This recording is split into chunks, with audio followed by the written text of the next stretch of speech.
Narinig ba? Malinaw? Pakitasan ng kamay. Kung rinig ako ang gandula, pakitasan sa kamay niyo. Ang importante ay marinig niyo ang malinaw. Dito sa gitna, ayos na ba kayo dyan?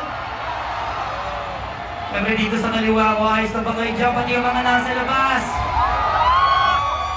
Hindi niyo man ako kita personal. Tignan niyo na lang yung mga screen dyan. Kita niyo ba ako dyan? What's up?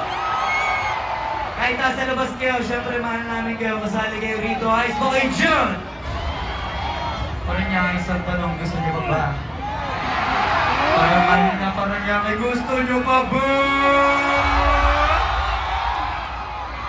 Pero siyempre nagpapasalamat tayo sa mga nagtilingkod sa atin. Palagi sila nandyan. At siyempre, hindi dyan nagtatapos sa lahat. Hindi rin nila tayo matutulungan kung mananatili tayong batugan. Kaya dapat masipag tayo. Let's go!